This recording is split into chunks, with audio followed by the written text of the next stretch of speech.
Yep, the weekend is here, and that means more Anthem news. Hey everyone, what's up? Open World Games here, and yep, we're going to be getting a patch sooner than expected. So we're going to talk about that today. Plus, it looks like fans really want BioWare to kind of re-release this game, relaunch it, reboot it, if you will. Is that even possible? Well, with recent events in the gaming industry, it looks like it could be. So we're going to be talking about that one going forward. But yeah, let's talk about the official stuff first. And this one comes from Jesse Anderson, a community manager on Anthem. You may know him. He goes on to say this: I've seen reports from players in Anthem who are getting components for javelins they aren't using. Well, good news. We've got an update rolling out at 9 a.m. Monday, April 8th, that greatly reduces the chance that can happen. Furthermore, he says the following: this update also makes loot earned from Elysian caches show up immediately after a stronghold finishes, fixing the issue where the newsfeed is blank and more. Full list will be posted on Monday morning. So apparently there's going to be even more fixes to this new update that's going to be rolling out before the big patch. And if you, the big update I should call it, if you did miss the news about the April update, it looks like that will be releasing, and that's going to be the big stuff, that we've been waiting for. That will be releasing past mid-April. So mid-April to the end of April is going to be the release window for that one. But yeah, it looks like we're going to be getting a smaller patch before that, just as expected. Now, Adam Phillips says this: cool, looking forward to it. I have a question, please, if you have the time. Is there any situation where higher luck makes drop worse or causes unintended behavior in that regard? Like, if it's over 100 or 110, BioWare let this guy do all of your PR. His communication is very well. And then Jesse responds saying this: it shouldn't make it worse, but I know there is a cap where eventually it just doesn't provide any additional bonuses. Let me ask the team next week, because I've really been wanting to get up a post that better explains how luck works. So it seems like we're going to be getting some insights about how luck works in the game. Now, I have been playing a lot of Borderlands 2 lately, basically celebrating the impending arrival of Borderlands 3. And basically how they have it is you can slot in a component, I guess you would call it, into your inventory, which increases your drop rate chance for rare items. And they could do that here with Anthem easily, where you just craft something and slot it in if you want to and make it not a part of the inscription rolls. And it seems like a lot of you are for that, some of you aren't. So yeah, let me know your opinion about luck going forward. Now, there was definitely an interesting post out on the Anthem community Reddit, and it basically was saying this: at this point, I would be okay with letting BioWare take the game down completely and relaunching in a few months. And this comes from Pana for Coffee, and he basically goes on to say the following: as the title says, the game is a shell of what it was supposed to be. Just shut it down, fix everything, and relaunch as if it's a whole new game in a few months. I'd gladly start over from scratch if it meant we get a complete game. And let me know what you guys make of this one. It got a lot of upvotes, nearly 3,000. And this is what Final Recoil says here: like Final Fantasy XIV did? And furthermore, got more replies here. Luca Warrior says, worked pretty well there, though it was more than a few months to fix. And then furthermore, this is what King Snake 661 says: Final Fantasy XIV wasn't just a simple relaunch. It was basically a frame-off rebuild, new team lead, etc., etc., etc. And they more or less left the game running while they built the new game up in the background. They didn't charge subscription, letting people play the original game for free while in the process of remaking it. Then had a big epic world event that tied the in-game lore and story to the rebuild of the world by having a world-ending event that led to the server shutdown and relaunch of a new game. That's definitely very interesting there, and it makes me think of some recent other games that are basically that have fixed themselves, if you would. Like Star Wars Battlefront 2 is one that comes to mind big time, in that they had to rehaul everything from scratch with the progression system. Now they're finally adding Conquest mode, and they're continuing to add Conquest maps alongside. I thought for sure Star Wars Battlefront, that EA was just done with the Star Wars Battlefront franchise. But yeah, it looks like it is very possible for Anthem to kind of like reboot itself in the future. Now, would they shut down servers completely to do that? No, I don't think so. You know, Star Wars Battlefront 2 didn't have to do that either. Then you look at other examples like No Man's Sky, which is going to be releasing with, of course, No Man's Sky Beyond this summer, which is going to be absolutely huge. So, yeah, that's something else that's pretty noteworthy. Now, he goes on to say this: I'd be okay if Anthem wanted to try that. Heck, I'd respect it, but don't get your hopes up. I don't hold EA Bioware in the same regard as I do Square Enix. Not saying Square Enix is perfect by any stretch of the imagination, but they at least demonstrated both respect for the game franchise they made, unlike Bioware with Mass Effect Andromeda, and respect for their fans. Free access to the broken game while they rebuilt it. Again, think Mass Effect Andromeda, now Anthem, and Mass Effect 3's ending fiasco.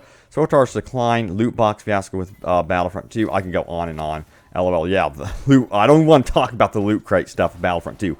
Because I can't think of anything EA or Bioware, for that matter, has done with that equivalent. Yeah, so, yeah, Mass Effect Andromeda is a good point. But again, I do bring up, like, Battlefront 2. I'm just shocked, like, that they're even supporting Battlefront 2. And it makes me wonder, you know, what Bioware could do with Anthem. I'm just hoping that they're a lot faster with, again, the fixes going forward. But I found this really interesting article for sure about Anthem. So let's take a look.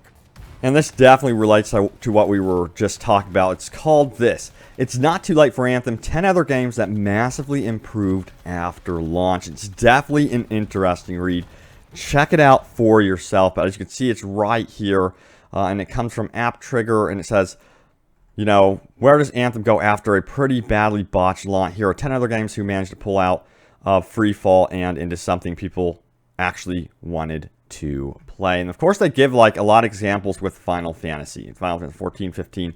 Then Fortnite, as you guys know, was launched as just a co-op game. Then suddenly it's like the #1 game in the world with their Battle Royale mode. Diablo 3, you guys know the story with that one, how that one turned around big time. I just gave you the example of No Man's Sky, so you can see there are games like this. But this is like becoming a trend. We don't want this as a trend in the gaming industry. We want the games to be launching proper out of the gates. Destiny is another example, how they fine-tuned that game going forward. Battlefield 4, I think, is probably one of the biggest examples on this list for me personally. I remember intimately how that game launched and how horrible that one was and what it turned out to be. They supported the heck out of that game post-launch. I think it was like, didn't they release like 20 maps afterwards or something? Like a crazy amount of maps afterwards. It'd be nice to see, you know, the support continue for Anthem in a big way going forward. Elder Scrolls Online, I'm not intimately familiar with this one, but I've heard good things about this one right now. I remember it was a disaster at launch, and I was like, yeah, I'm not going to look into it. But again, see, that's the problem. I didn't look into it initially because I've heard of the problems, and first impressions, again, are everything. The Division, I remember that one had a big turnaround, and of course, the Division 2 is even bigger now. Rainbow Six Siege, this is huge. They went through a whole health update, and it makes me wonder if that's I think Anthem is currently going through that, actually. They're definitely going through some sort of big health update. And then there's the Final Fantasy games, again, up there, right there for you all. But yeah, Rainbow Six Siege is definitely a prime example of what Anthem needs to do, is get their act together. Because I was like, I thought when Rainbow Six Siege came out, I was like, well, that game's doomed. That's over with. And it's absolutely massive still to this day. And it's being supported big time. Oh, they did like a hilarious April Fool's joke prank thing, by the way, which I think more games need to actually embrace the April Fool's time period. Because it's also a time to really kind of experiment and see what gamers would be interested in too. But, yeah. Hopefully, you know, Anthem gets their act together. But now it's time to go over your top comments. Leave a comment down below. Could end up right here in a video. You never know. So let's do this. Let's see what you guys have to say about the latest happenings in the Anthem community. So first of all, this one comes from Prime Mieta, who says this: I think it's a smart move to pace out the patches a little bit more. As we've seen in the last 3 to 4 patches, they rushed to get them out, and then there are a bunch of unintended problems created. They can and should take their time to make sure they aren't breaking anything with future updates. I can live with the current state of the game until then, and I think the core players that are still playing can wait a bit as well as long as that leads to meaningful and quality patches moving forward. Yeah, I totally agree that when they release something, it needs to work. It's quite simple. You don't want it breaking stuff. You know, here's an example. Although I just complimented Battlefront 2, they released their big Conquest map, but it wasn't working properly at all on consoles. There was a respawn bug and everything, and that's been since patched, I believe. But that's what I'm talking about. These weird oddities that are happening with these patches are just such a pain in the butt. I don't know what the deal is with EA as a whole, but there's definitely a quality assurance problem with Electronic Arts. And I know they had a meeting or something like that with certain game changers, and they were asked, like, what should we do going forward in the future? And if I had anything to say, it's definitely invest in quality assurance at this point going forward. But let's keep going here. All right, so Gary says this: some free armor would actually be nice considering the crap all of us Anthem players have gone through. Yeah, some sort of loyalty reward for people that have actually stayed and are still playing the game currently. That sure would be nice. I think it's a definite must, and it's something that would show us fans that BioWare still believes in us, that they really want us to stay around, and it would show a gesture of good faith to the community for sure. So I definitely agree with that. What would you guys like to see? I think armor would be cool, but there definitely has to be something. Even if it's like armor that you have to go hunt for in the open world by doing certain events, I think that would be cool, as long as it's not too grindy. But I also think that they could take the opportunity to experiment with something like that anyway, because a lot of us wanted the armor to be in the current existing loot table and the vinyls and stuff like that and customization. But yeah, there you guys have it, the latest happenings around Anthem. Thank you all so much for the love and support on the videos. Stay tuned for more Anthem news. I got you guys covered, the bad news, the good news, whatever. And then also, I am covering Borderlands 3, so look out for more news about that one and much more. Thank you all so much for watching, and I will see you next time. Take it easy.